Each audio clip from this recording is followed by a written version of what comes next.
Hello everybody, how's it going? So in this video, you'll learn some interesting idiomatic expressions with the UFC. So over the weekend, I was watching the fights, Juliana Pena versus Amanda Nunes. And sometimes after the fights, there is a press conference. And in this case, it was Dana White, the UFC CEO, who was talking about his thoughts about the fight. What I noticed is that it wasn't even like 30 seconds into his speech, and he'd already used like 6 idiomatic expressions. And I had this light bulb moment where I thought, wouldn't it be nice to teach vocabulary with that clip? This is not something that I usually do on this channel. It's a bit of a special video, but nonetheless, I'm very excited to bring this content to you. That's one of the clips that you will see today. A little over a week ago, there was this other UFC moment that went viral, and that is the fighter Paddy Pimblett gave a speech in his post-fight speech where he talked about this idea of male vulnerability, where men feel that they can't talk about their feelings. And unfortunately, in some cases, that leads to suicide. The topic is a bit serious, but it's very wholesome. The message is very good and is also filled with interesting vocabulary. Really quickly before we play the clips, if this is the first time that we meet, my name is Max, and if you don't want this to be the last time that you hear from me, I would suggest to go ahead and hit that subscribe button down below. In this channel, I'm dedicated to helping professionals develop the tools and mindset to become fluent and confident English speakers. I just try my best to inspire and empower you to step up, level up, and take control over your career and life. Experience the word fully and leave your mark in it. If that sounds like you, I would appreciate it a lot if you subscribed to the channel. So with that out of the way, let's watch the clip. This is Dana White, the UFC boss, and he's talking about what he thought about the fight that transpired between Juliana Pena and Amanda Nunes. What did you think of Amanda's performance overall? I think that two things. I think Juliana's tough as nails, and her will to win is second to none. I mean, she wanted to win.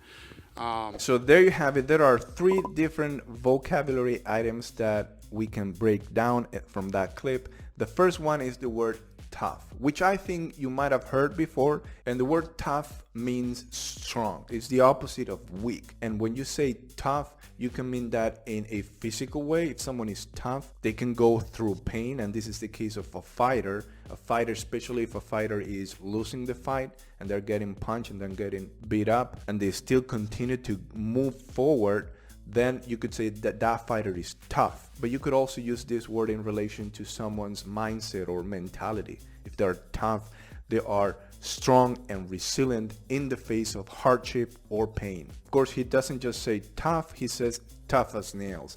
So Dana White says Juliana is tough as nails. Her will to win is second to none. So the word will. If you have a strong will to do something, you're determined to do something even if it's difficult. Example, even though she was in terrible pain, Mary never lost the will to live. Now, Juliana's will was second to none. And if you say that something is second to none, you're emphasizing that it is very good. You could say, for example, his skills, his qualifications are second to none. He's definitely going to get the job. I think as dominant as Amanda was, and she was dominant tonight, I didn't think it was close any way, shape, or form. All right, and in this clip, we hear Dana using the expression in any way, shape, or form. We use this expression to emphasize that something is not true or possible. Here's an example. He's not in any way, shape, or form trying to escape his responsibility.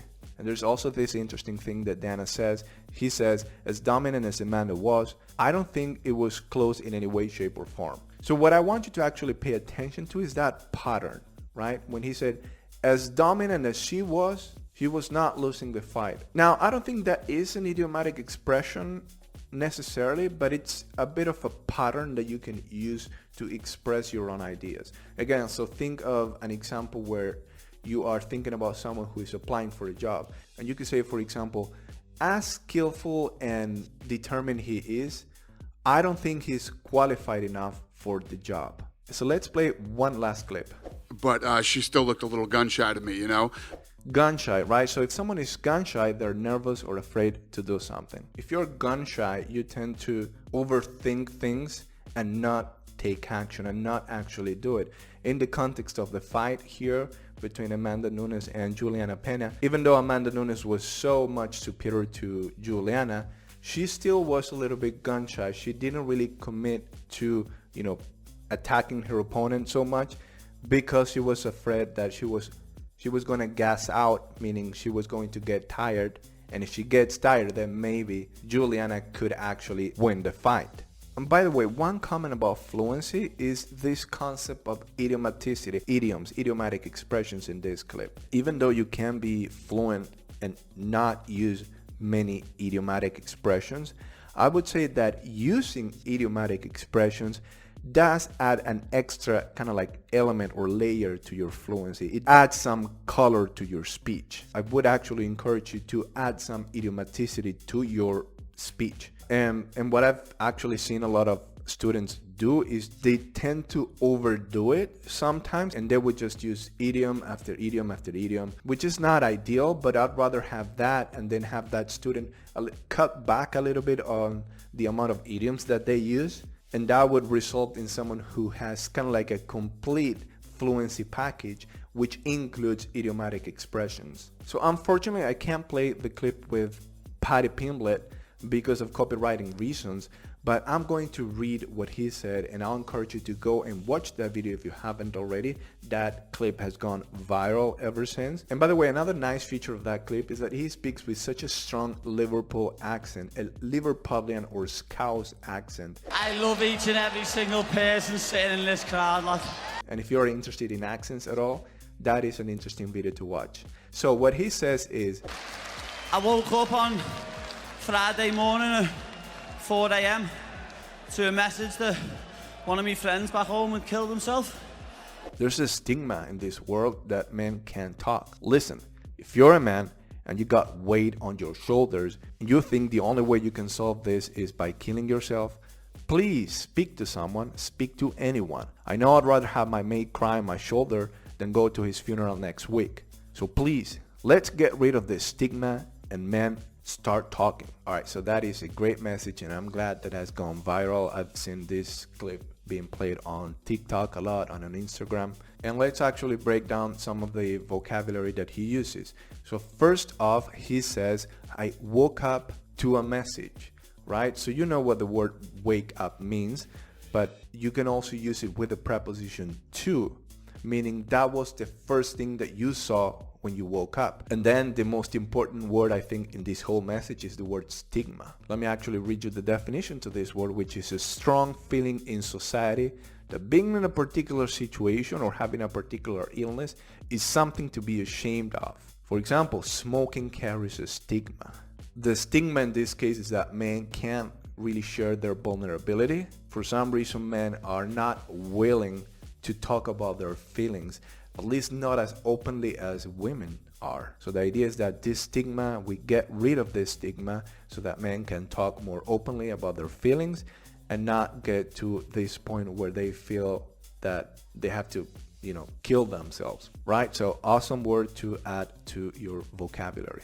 Then he uses this other metaphor where he says that, some men have a lot of weight on their shoulders, meaning a lot of pressure, a lot of responsibilities, or even emotional pressure. And when you do talk about these emotional issues, it's like you take the weight off your shoulders.